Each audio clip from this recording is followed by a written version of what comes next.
Hey everybody, this is On Screen, Off Screen, a show where we like to talk about shows and media that we intake throughout the week and how it impacts and changes our lives.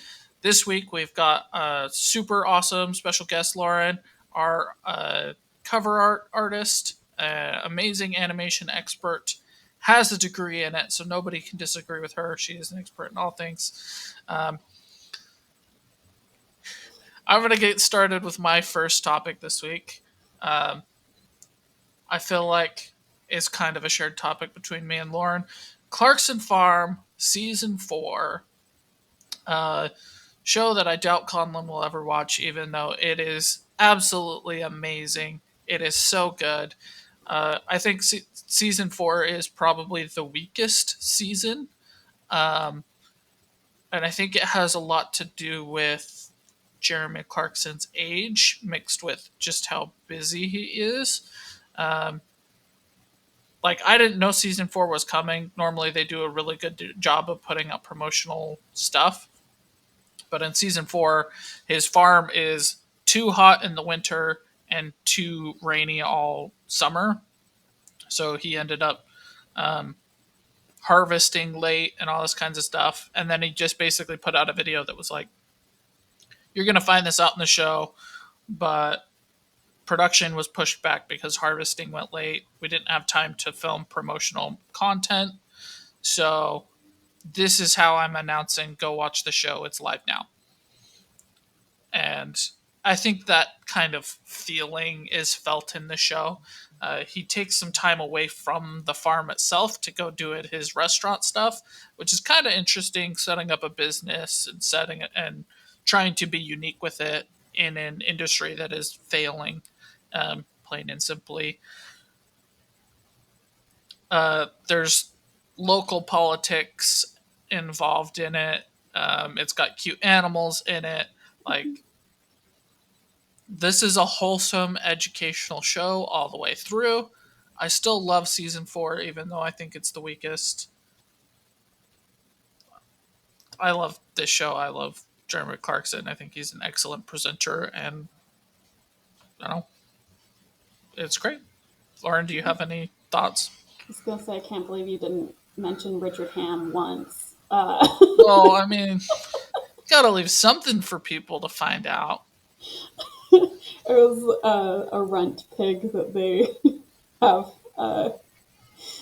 and Richard Hammond. They always make fun of him being short, so it's really funny that they named their little runt pig.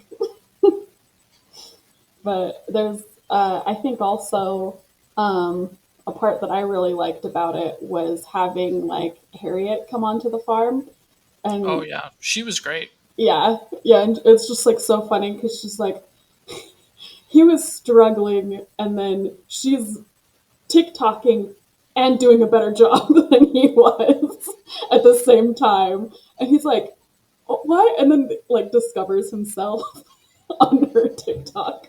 It was really funny. How do you think she compared to Caleb? I I think she was kind of a little bit more um, able to teach him more than Caleb does because I feel like they just kind of have a thing of Caleb's like, "Oh, I'll fix it for you, you dumb, you dummy," and then they usually just like fight, like jokingly fight with each other, and then. But I feel like Harriet was like, um, yeah, if you want your hedges to look like that, sure, you can have big birds come eat all your small birds. That's why you trim your hedges to have like the small birds, and because he thought he was doing something great by not trimming his hedges. He's like, I have so many birds though, and she's like, yeah, the big ones that are eating your small ones. So she was like I felt like she was also very educational, and I think she was like clear at telling him like this is why we do this. I think she's very clearly a better TV personality. So she goes on screen better. Not to say anything bad about Caleb because I love Caleb. I was gonna say I love Uh, Caleb. it's just I really liked her. I like that they brought her back and used her again after Caleb returned. She's great.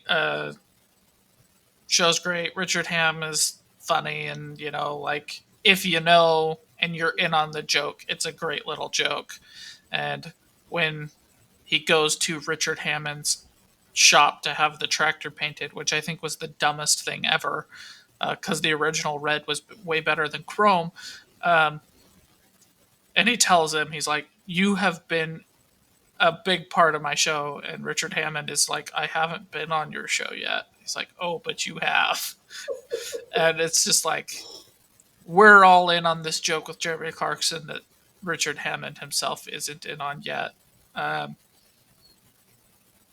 it's just a nice little touch for the show, and Yeah. I genuinely love this show. Yeah, it's very wholesome, and like what Jeremy Clarkson's trying to do for like the farming in the UK is like it's great because he's trying with his restaurant, he's trying to get farmers stuff in there, and then you run into the problems of that with like supply and demand because he's so popular. But yeah, I've actually had honey from Clarkson Farms. Oh, that's cool. I've Yeah. always kind of wanted to order some stuff, but I haven't decided to do that yet. But uh, it's very, very cool. And what he's doing for the farming industry as a whole, not just in the UK, has been massive. Like, he is very What is clearly. he actually doing? So, like 20 years, basically, the governments of the UK and largely the US and Canada basically had like, if you use this area of land for this specific crop, we will give you a bonus set of cash. Okay. Or if we have a bad weather thing, like let's say it was this year for the Clarksons farm, where it was too hot in the winter and too rainy all summer for you to harvest, we will also supplement that so that you have enough finances to get by. The show does a great job of breaking down just how like little farmers actually make.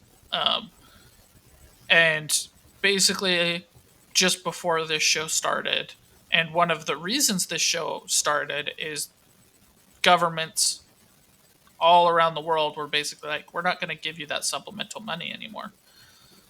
And then they went through a terrible, one of the worst farming seasons in like 50 years or something.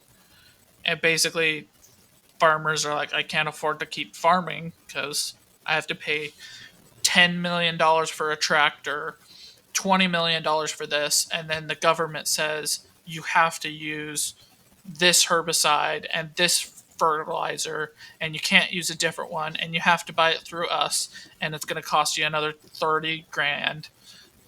And so, like, in the first season, Clarkson does absolutely everything he can possibly think of to create revenue, including like farming unfarmed land, um, adding animals, doing all this kinds of stuff. And he's like, "Yeah, I made like $200, and that's the $200 I have to use to start my next year of farming. So I'm gonna Wow. start next year at like negative 50 grand." And like, how are farmers supposed to do this and live? How are they supposed to pay for fuel and all this kinds of stuff? And he every single season, I think he ends the show with like, I am lucky enough to have the TV industry supplementing my farming, because without it, I couldn't do it. So it just become more and more corporatized, large farms, conglomerate kind of thing. And weather Not large too. farms, exporting farms. Literally, it's getting to the point where it's cheaper to import farm products from Ukraine, from other countries, than it is for farmers to stay in their own countries. Even if it's a large, like we own 200,000 acres as a conglomerate kind of a deal. Interesting.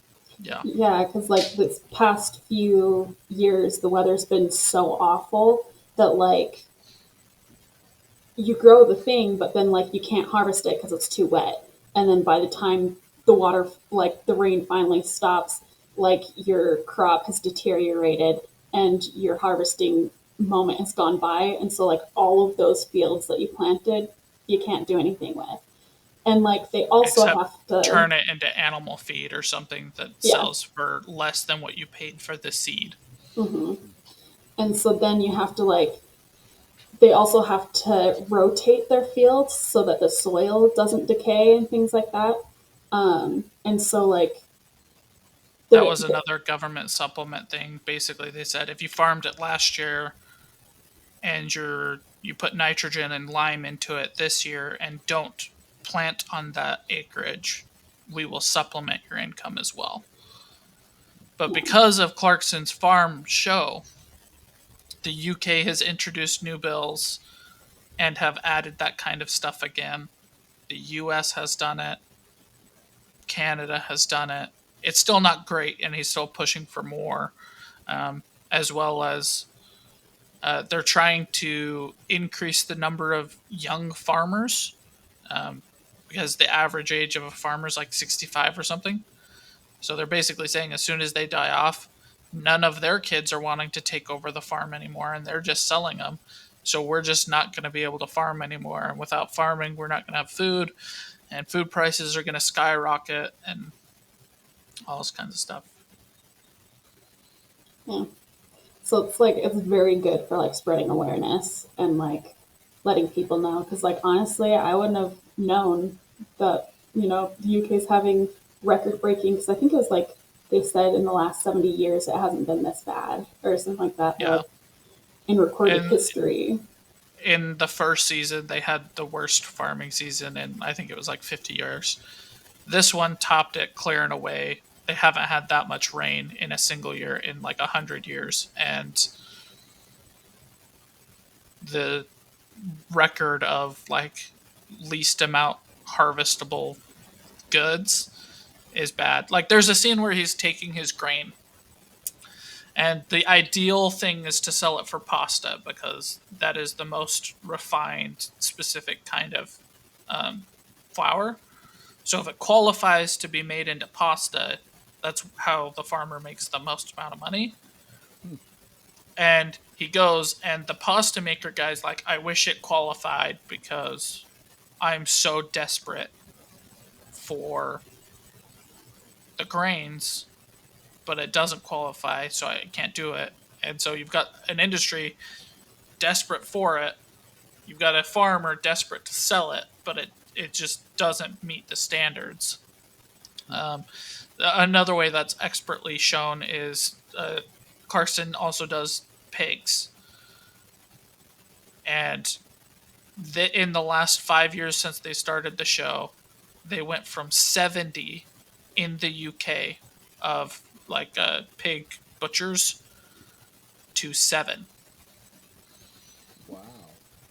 So basically, there was a part of an episode where Clarkson's like, I don't even know how, like, I'm not going to drive across the UK to sell my pigs. It wouldn't pay for it. What am I going to do with these pigs? And basically, a group of farmers decided, let's all go in on a big semi so that we only have to do one trip instead of 10,000 small trips, and we'll all pay for it together, and we'll all take it to one of the 7 remaining butchers. And it's like, that's crazy. Yeah. Yeah. Well, guys, you made that show sound way more interesting than I ever was thinking it would be. I might even try it because I was ready to be like, make fun of Lauren a little bit and be like, yeah, my idea of hell would be watching that show and playing some Stardew Valley, being bored at double speed. Bored at double speed. No, it's genuinely a really, really great show, and I think that that's largely to do with Jeremy Clarkson. Like him being the personality makes it a lot more interesting. I don't even do something on the side of that show. I literally just am engaged with that show. Same. Um, Cool. it's a show that's good enough. It doesn't make me feel like I need to be on my phone or doing other things. I watch it and I absolutely devour and enjoy it. Also, the music is just so hopeful and good. Oh yeah, positivity through and through. It's so good. Yeah. All right. So, what's What the rating for both of you guys on the show? In the show as a general or this season? Both. Both. For me, this show's a 9 out of 10. Okay.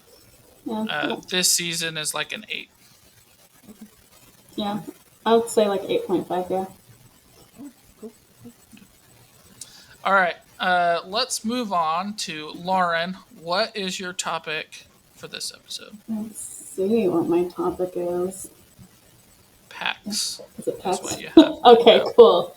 I have my little book here. It's great. I loved it. It's kind of in the realm of Hatchet and Touching Spirit Bear. I don't know if you guys read those in high school or middle school. High school. I read those in elementary school. Oh, okay. Okay, fine. That was like fourth and fifth grade for me. Okay, good. But so you've read them. You haven't, Conlon? No, I haven't. I I'm suggest not you do. all big and mighty like Josh. Hey, Making if you love have not so read Touching small. Spirit Bed, like, side note, Hatchet sucks, but Touching Spirit Bear, if you have not read it, it is a fantastic book. Mhm. It is Yeah, phenomenally good. I think That I've book was heard of so those. good. Private story time. I hated reading as a child. My mom bribed me with a book to read, or bribed me with a bike to read that book. And I read it, and I loved it, and I got a bike. It was red. Go ahead, get back on it. What's PAX? Touching Spirit Bike. It's I would say it's like in the same realm, and I think I wish I would have read this book when I read like Hatchet and Touching Spirit Bear, because it follows a boy and his fox, and it starts off like the very first chapter. The dad's forcing the boy to give up his fox to like make it go back into the world because war is coming and you're going to go live with your grandpa and your grandpa is taking in you. He's not going to take in you and a fox. So the boy gets shipped off to his grandparents and like immediately uh, the fox is like confused because it's in the fox's perspective at first. And it's like, okay, my boy is going to come back because like the boy raised him from a kit. And so he's like, my boy will come back. I'll just wait. And so you're following the journey of the fox, learning how to be a fox because he was raised by humans. And then the boy, as soon as he like gets to his grandpa's house, he basically waits until that night and then he starts hiking to try to find his fox. And because he's like, that was the wrong thing to do to leave to abandon my fox. And so he's like, this feels right. I'm going after him, very ill prepared as he's going to go find this fox. And he ends up on this girl's farm who's like this old veteran who had her leg blown off. And like at first you think she's like crazy and stuff, but it's just that she hasn't been around people for a while. And she just kind of like lives on her own, doesn't really have any electricity or anything. And it comes to the point where like uh, he finds she finds him in her barn because he broke his leg, and he's like, no, I'm gonna get my fox. And she's like, no, you're not, we're gonna like set your foot. And he's like, don't touch it. But like she was a war medic, and so she's like able to like fix it up, and she's like, now you're going home. And he's like, no, I can't go home. And so then she like kind of touches into like, are you a runaway, what are you doing? And then they kind of have like this understanding of where he's like, okay, you're gonna send me back to my grandpa, but I'm just gonna hobble my way back over here. So she's like, okay, so like this feels good to you, this is what you need to do. And he's like, yes, you get it, I'm gonna do it, this is what I need to do in my core, this is what I feel. And so she's like, okay, you're not going to make it because you still have like 200 miles to go from where you left this fox. So she's like, I'm going to help you, but you have like three conditions. And so she's like, you're going to tell me why you have that bracelet. You're going to tell me, you're going to learn. Stop it. Anyway, you're going to. You're gonna tell me what that's for, and like you're gonna tell me the truth on everything. And so like it's just like this journey of this boy like learning um, about himself, and then like realizing, because the woman that he's with tells him that she's out there to try to remember who she is. And so it's like this journey of this boy figuring out who he is, what he needs, and like it's definitely a found family book, and I love that. And I'm a sucker for found family. I did not like how this book ended, however. I was very mad at how it ended, because it's talking about, it also explores the cost of war with environment, people, and animals, basically. Because as you're following the foxes thing, you're seeing like all of these army trucks rolling in, laying down wire, and like basically how they're blowing up and like destroying these environments. So it's, they had one of the villages be, what's that called? Um, they like take everybody out of the village, but they left like all of their pets and things like that. And so, like, Evacuated. evacuated, yeah. So it goes off about how like so many people, like it upturns their lives in so many more ways than you think. Because like, yes, people are dying, and but there's like everything is dying, everything is being affected. And I liked that how there was a part where the boy was like, "Oh, let me guess, you're anti-war now," and she's like, "I'm not necessarily anti-war, but I am for telling you the true cost of war." She's like, "It cost me my identity, it cost me my leg, it cost you your fox, it cost like this and stuff." So I really liked that bit of it, because I feel like in high school I was like reading so many books that were like Fahrenheit, oh, what's Fahrenheit something? 451. Yeah. And like The Giver and stuff. It was a lot of that, things that felt kind of like you against government, where this book, it was like you versus yourself, and like trying to figure out what was true to you and what you wanted. And that's why I hated the ending, because the boy was like, the fox and me, that's my core. It's for me and my fox. I have to do this thing to feel good, like about myself. Me and my fox are family. And then, spoiler alert, finds the fox and like saves the fox from like a coyote. And then he's like, "You're wild. You're supposed to be here. Goodbye." Like leaves. He like crossed a war zone. All these things. Immediately saves his fox, and he's like, "I understand. Bye," and leaves. And I'm like, why don't you get your fox out of the war zone first? Like,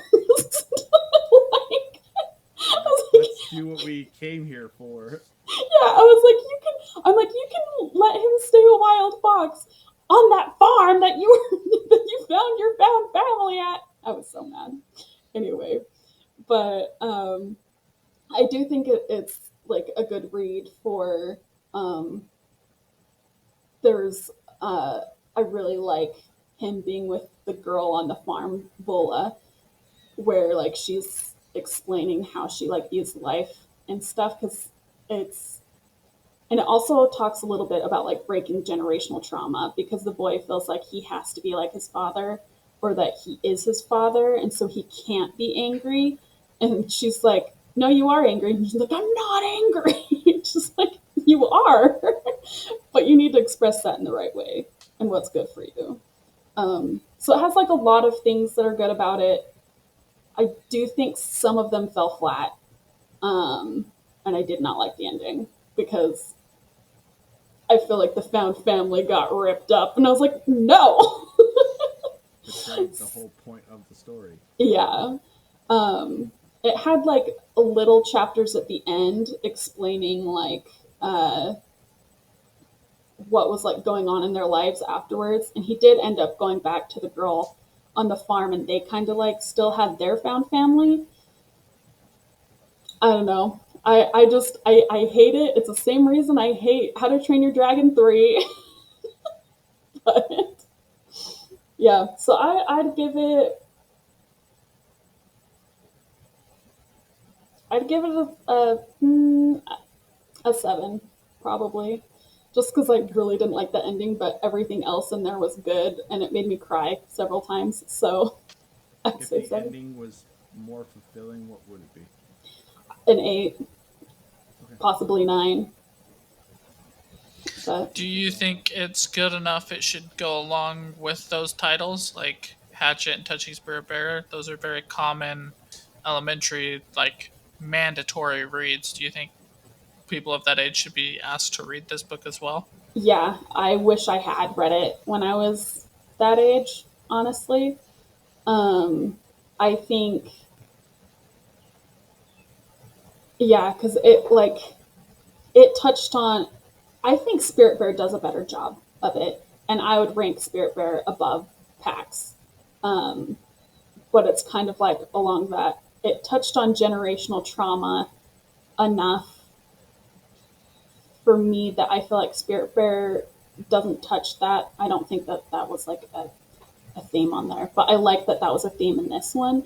And like he literally like has a little note on the end because like the grandpa kept saying, "Oh, the apple doesn't fall far from the tree," and then he makes his own little postcard that says like, "Ah, the apple rolls far from the tree though." And it's like, oh yeah, you can roll away from that if it's something that you shouldn't continue.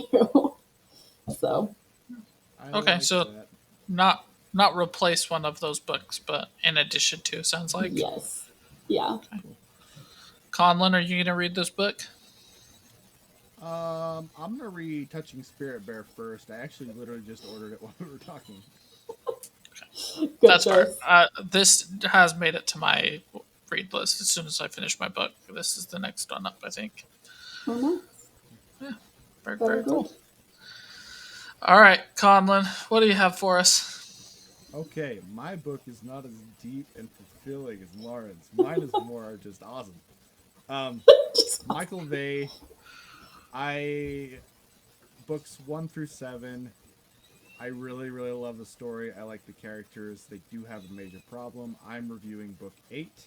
It is kind of the start of a next phase. They're out of high school, they're into college, all the main characters. And the premise of the book is you have Michael Vey, who has these electric powers that you find out about, and you figure out why he has these powers. And along the way, he finds other people that were born on the same day as him that all have different electrical powers. These would make fantastic movies, and they should make movies out of this because it is unique. It has a lot of great ideas. The way that they get the powers is really cool. The way they express the powers is super cool. The stories, unfortunately, have a major problem that Josh let me know about. That is a problem also in book 8, where it's like Michael said, Taylor said, Austin said. Austin asked, Zeus said. And that's the way I the books saw. are written. There's I that. saw. There's that. And if if he would add a couple other words, I'm not even asking for that much. Be like, Austin theorized. Austin's a really smart character. Like that's his thing, is that he's just a very smart guy who absorbs information, but he's kind of socially weird, and it's written really well. The character is written very well. But Austin would theorize about something. Like that is something Austin would do. But instead it's Austin said. Austin said. Austin did, and then Austin said. And it takes away from a lot of what's so great here. That's part of the reason why I think a movie would do really well, because you have all the good story elements. It's all there. The powers are cool, the characters are all interesting, they all have their own personalities, they all develop. Um, where the story goes is really cool and it feels authentic. It's just well done. And in a movie, you wouldn't have Michael said. Michael would just say the dang thing and move on. Um, that's a little aspect of the story as a whole.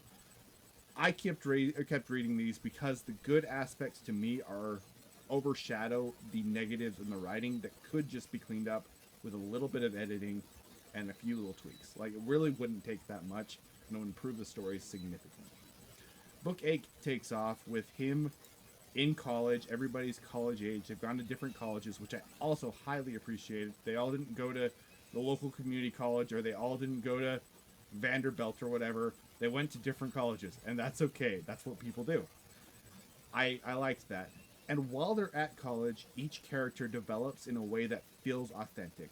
Taylor develops in a way that feels authentic. She becomes the party girl, and like I can see that being the case with the character that we know beforehand. It works. People change when they go to college. What? A cheerleader became party girl? Crazy, Insane! right? Nuts. It's just, it works with the characters, and he thought about that. Austin goes to MIT, and he's a little bit of a snot about it, a little bit, without knowing that he's being a snot about it. Like, it works with the character, and he does a good job of making that all feel authentic. You have a problem that arises, like any good book does, and the problem feels well. It's actually done with new aspects of their powers that are starting to grow, and he does a good job of expanding your universe with that. The villain is it's the villain that's behind the villain in the original series, blah blah blah blah blah. That's a trope that's been done before. But the villain is very compelling, like it's well written. There's a lot of tropes there, but he's done enough well with the tropes to make you invested in this villain and understand his motivations, what he's trying to do, and be intimidating. Like, he's a different kind of villain and it's extremely well written. They do an aspect of the story where they take bats and they electrify the bats, so the bats get some kind of electric powers, kind of like they did with the rats earlier in the book series, Josh. But they use those bats and they breed so many of them that they'll train them to send on a city, and you have this electric torrent that goes over the city and causes massive damage.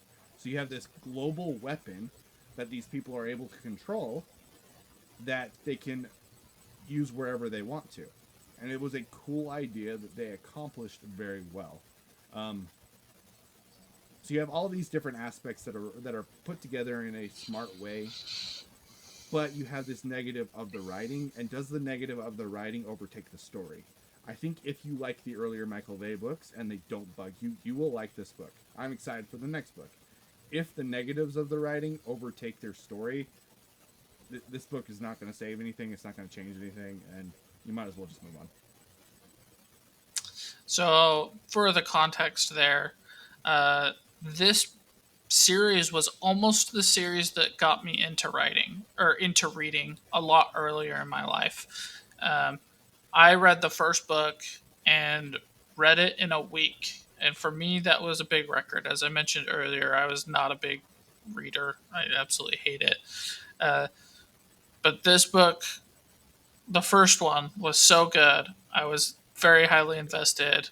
I immediately got the second book. My mom was very excited for me because I was into reading, so she went right away and got the second book. And then got the third book, and I was about halfway through, and I was at a family reunion talking to my brother, and my brother said, "Oh yeah, I love that series. If only it wasn't written the way it is." And I was like, "What?" So, to be fair, I think that the writing problem is only the thing you notice when you notice it, because I didn't notice it originally.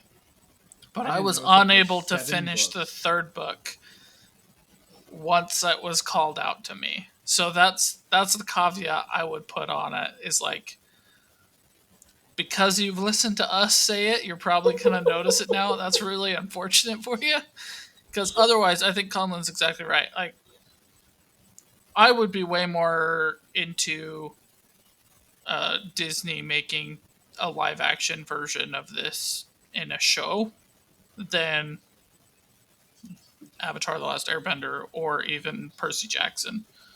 I think this would be better than Percy Jackson. It's a little bit more unique and isn't a story as well known, and I think it would elevate it a lot. Whereas everybody's going to be comparing Percy Jackson to the books. But when your book is really full of great ideas and characters and concepts, and your only problem is your writing, then that's a good time for a show to step in. Animated or live action, I think, would be really, really good. I think movies would really struggle with this. Um, but you can do a lot with the show. I weirdly would love to see like the new Netflix Scott Pilgrim, the way they animated that. I Oh, would love them yeah. to do this like that. I think that'd be cool. I'm fully on board with that. This series kind of like in the line of like Alex Rider. Uh, I guess kind of, but not really. No, Oh, okay. it's Explain that. I don't know that at all. What's Alex Rider? Alex Rider's like a kid spy series. So I can't remember how. It's been so long since I read those, but like all I remember is the jellyfish tank. Him getting like dunked into this jellyfish tank is like this trap for him to get killed, and he somehow got out because he had like this pen that could cut through glass or something. But it's not as It's not early. It's a middle grade book. it is a middle grade book, but they do a good job of making all the characters feel well flushed out more than a lot Absolutely. of these other middle grade books, and you understand why they are the ones who have to do this journey. Where a lot of other middle grade books, I'm like, there's not an adult that's like gonna help you, or there's not an organization or something. This one feels like, okay, I get why Michael has to be Michael and has to be in this story. It works. The other thing I would say about this series, from the 2.5 books I was able to get through, Michael Vey very clearly has the best powers. All of the other ones are very compelling, and I think they're all really well written. But it's like Michael Vey is Superman, and the rest of them are the Guardians of the Galaxy. Like, he's very clearly the most powerful, best one, has the best powers, and it's not even close. That being said, there is also great concepts and villain arcs that change the uses. So while Michael Vey very clearly is the best one suited, the most powerful in 99% of situations, there's enough nuance to this book where Taylor or Austin are actually the best suited for a specific situation. And I do appreciate that as well. Me too.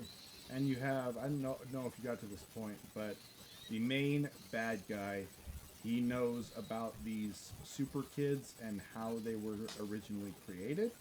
And so he took some of these super kids and That's in the raised first them. book.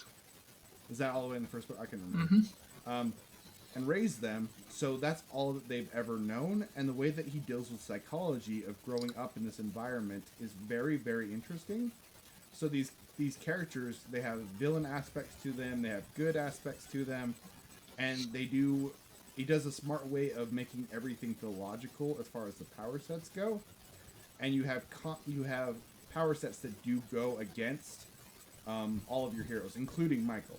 Michael just does a couple things that are creative or honestly sometimes lucky, but lucky in a way that makes sense with the rest of the story.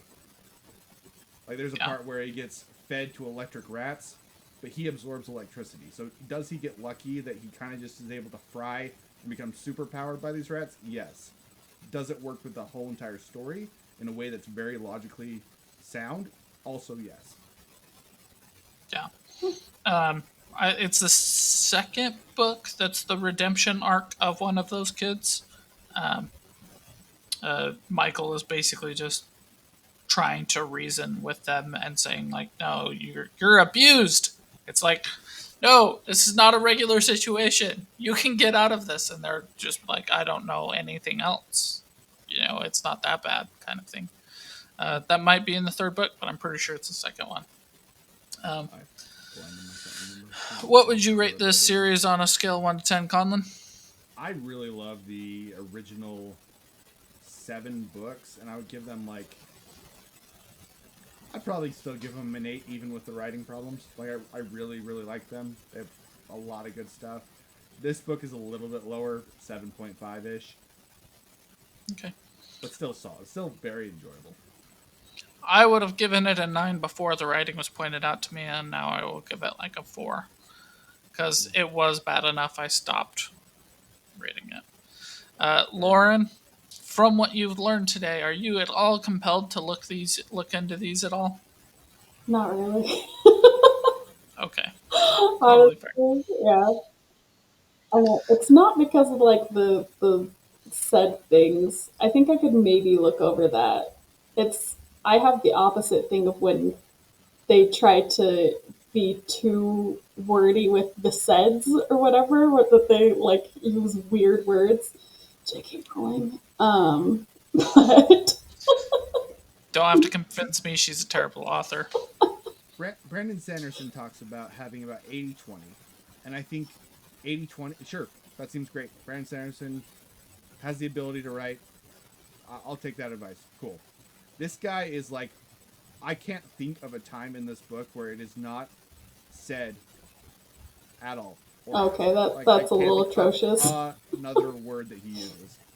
And if he added 10%, it would increase the book so much. It would make such a big That's difference. fair. Does he like pair anything like he said quietly or like he's Nope. okay? That all right. Okay, no, I'm not gonna look him up. Yeah. So for me, it's actually not that he uses the word said and asked so much. It's that's how it's written. It's very to the point, blank, non-emotive. I saw this. I did that. There goes that. Here I am. I said this. I Hmm, thought that. I asked this. the flow. I It's like was what touching they a metal pipe and sent a signal, and they said that, and I did that.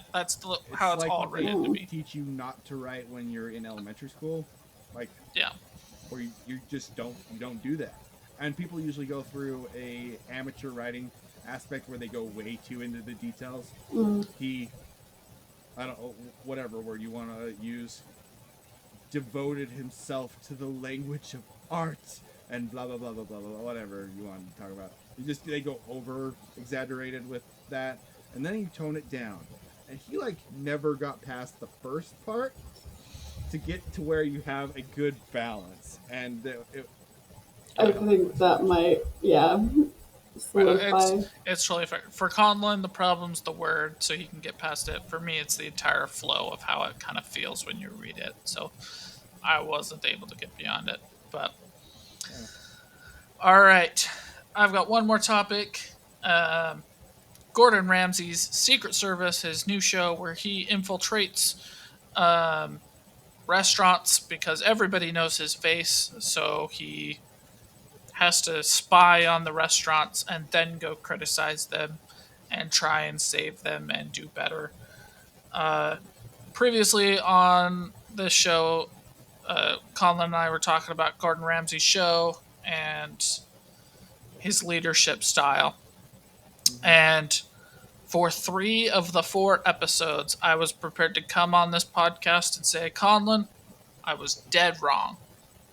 Really? Okay. Because for 3 out of the 4 episodes, he had exceptional leadership skills. He did something that's not really my style, but I understand, where he matches the volume and tone of somebody and then brings it down himself in order to have them also come down. It's a totally valid way of dealing with difficult people and leading them and, de escalation. But in the 4th episode, he just goes in and starts yelling at somebody he doesn't know and just verbally abuses this person. And there was a person in the 3rd episode who I would say absolutely deserved to be abused. If anybody was going to be abused in the show because they're a scum human. And this person in episode 4, not so much. So I'm still kind of right. But Conlon, I was generally wrong. And I will admit, he is far better than he used to be. That being said, talking about the show itself, This is an instance that I think me being an editor or director would add to a show. Basically, an element of this show is there's somebody undercover feeding Gordon Ramsay information. And they build it up, but they don't establish them as a person, so I don't care. So Gordon Ramsay, he goes into the restaurant after having a chef friend of his or student of his go in and actually taste the food without being recognized. And then Gordon Ramsay storms in, he kicks out all the customers, and he gives his spiel about how terrible the restaurant is and how it's failing and about how people need to change. And oh, by the way, one of you is a traitor. One of you is my inside man. And then he leaves for no reason. It's like a weird, like, why did you just walk out of the restaurant there? Take it But out. he goes back to his super secret fan and he observes them kind of deal with that news. And it's like, I get that you're trying to build this up, and they're very clearly instructed to be like, who's the person who betrayed us all? Who was it? Oh my gosh. And it cuts to them individually. It's not me. And it's kind of stupid. Uh, and then it gets to the end of the episode and it cuts to commercial because they're about to announce who it is, and I'm like, there's not enough suspense behind this because there's no established who this person is or what kind of information Gordon Ramsay was getting from them.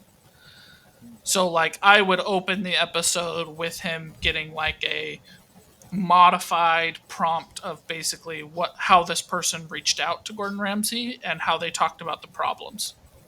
So like in an episode, there's one girl who bought the restaurant off of her mentor and basically refused to get rid of any of his stuff. So I would lay that out for, have somebody narrate it and be like, our insider gave us this information and explained that this is the problem and here's why, and this is how Gordon Ramsay's going to accept, be really cheesy with it. This mission, should you choose to accept it. And then cut to Gordon Ramsay, breaking into the restaurant at night and doing the blacklight stuff. And then anytime Gordon Ramsay gets information throughout this process, he, you obviously change it so it's not calling out names or anything specific that would let you identify it. And then you would actually be like, well, who is it? Why does this thing matter? But it never matters. And the beginning of the episode is always like, who betrayed? I can't believe they did that without my trust. And then the end of the episode, which is like 20 minutes of our time, is like, I'm so grateful they did this. They're amazing. And I'm not even mad at them at all. Literally every single episode is that way. I was like, okay, if we're going to play up this spy thing, let's play up the spy thing a little bit more creatively, I think. All that being said, I do actually really like this show. I do think it's really clever. Everybody does know Gordon Ramsay now, so obviously he can't just go in and try food without getting the best service and recognized and pictures and all this kinds of stuff. So him doing this in a way that's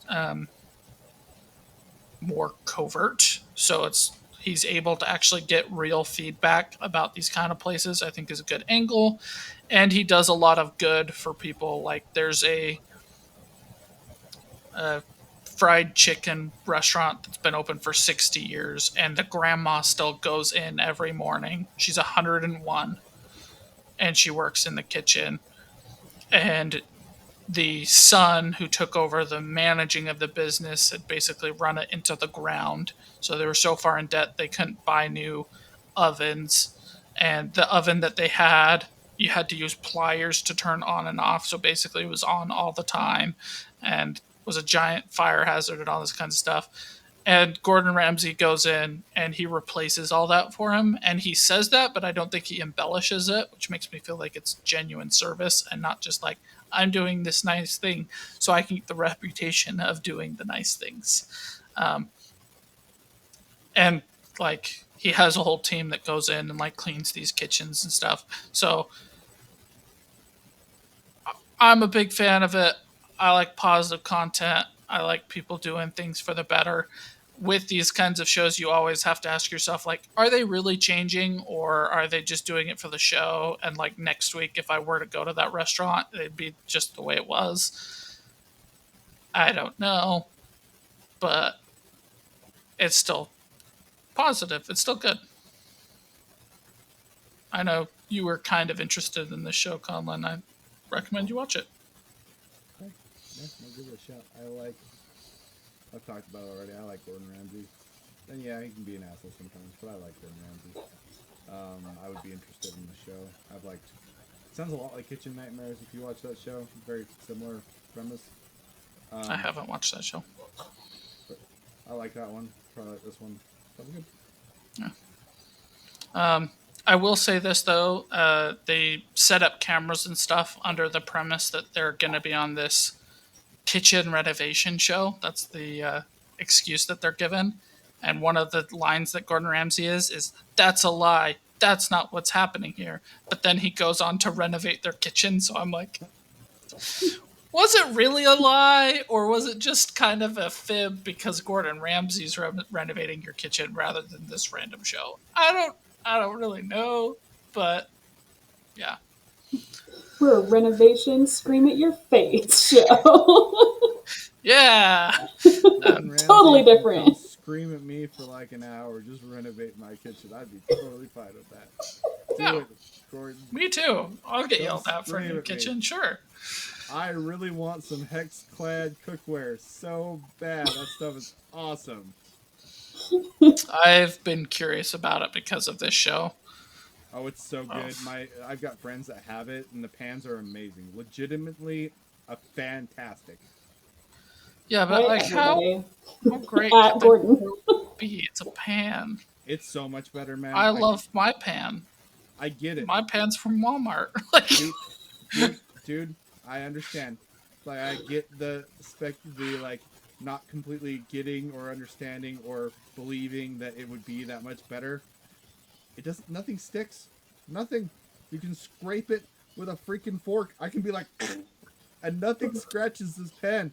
It's amazing. nothing sticks to my pan. It's fantastic. The cook is so even. It's wonderful. I love this pen. I want one. I want so bad. Gordon Ramsay, Right. come scream at me and give me a pan. I'm sure he'll take you up on that. Top of his list. All right, let's jump into our shared topic today. The show is Memento. Conlon, you're kind of the experienced person here. Why don't you go first? Okay, so I haven't seen Memento in years, but I would have literally, before I watched it again, said this was one of Nolan's best movies. I loved this movie. And I rewatched it, and I can't think of another time where I've had such a complete different opinion on a movie, ever. Dark Knight I was, Rises for me. Go ahead. okay, interesting. I was so bored. I barely got through this movie. The idea of everything getting filmed backwards, because you have this guy who's trying to figure out who murdered his wife, and you're basically going in backwards events with him through the memory problems. The idea is still super interesting, but upon rewatching it, it didn't work for me like it did work last time. I got to the end of the movie, and you find out that the main character probably, most likely, is the one that killed his wife.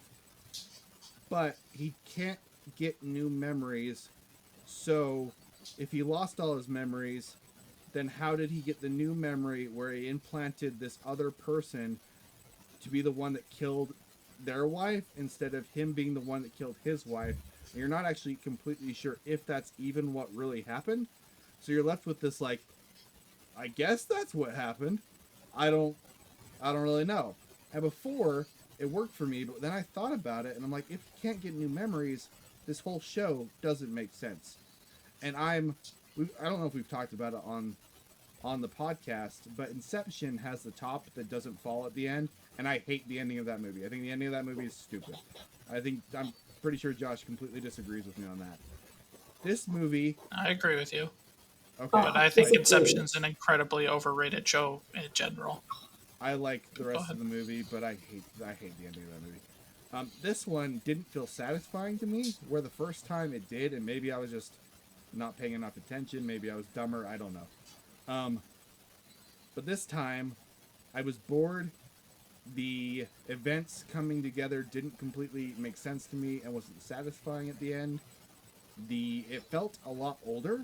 I haven't watched this in 10 years, but this time it felt like a really old movie, which isn't necessarily a bad thing, but in this one it kind of was. I don't know even how to completely explain that. And I'm really disappointed. I'm really disappointed because I loved this movie, and this time I really didn't. Fair enough. All right, for me, it didn't work for me. This is my first time ever watching it. Um, I had heard it existed, but it wasn't like a prominent thing. So, like, if you said, "Hey, have you seen Memento?" I probably would have responded with, What's Memento? Like, what are we even talking about here?" Um, I was so bored, uh, and the repetitiveness of the first and the slowness of like the first half of the movie is, I think, the main contributor there.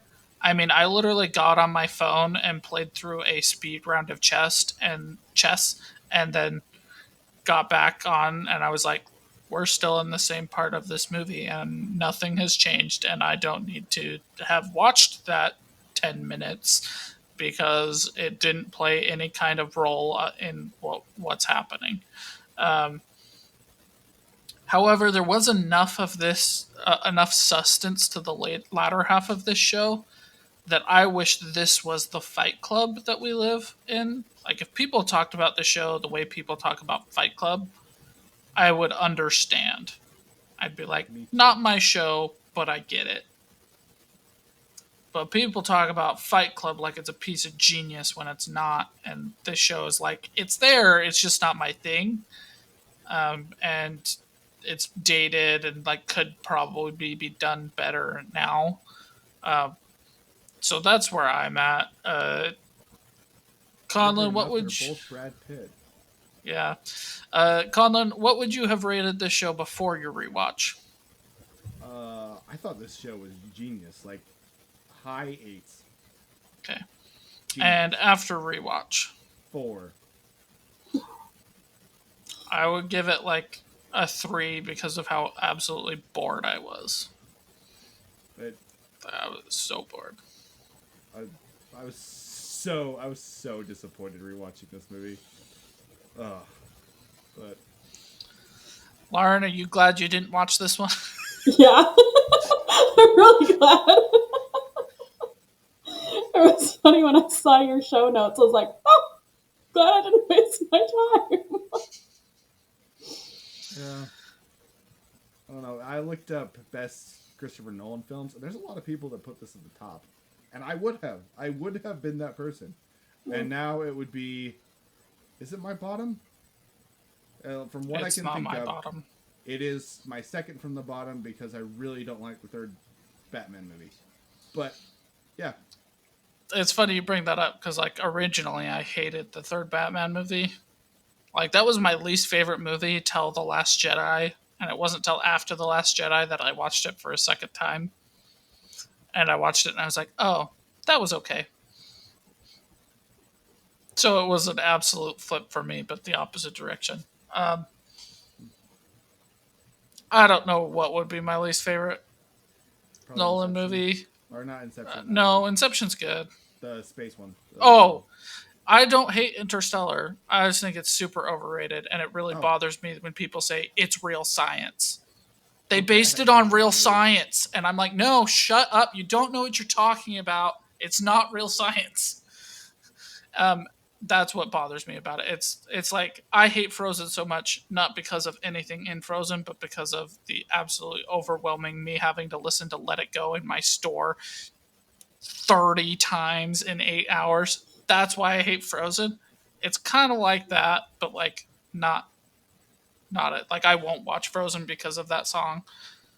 I can watch Interstellar and get through it, and I think there's a lot of really boring parts. It's just it's not my favorite Nolan, but like it just bothers me when people come screaming at me and be like, "It's real science."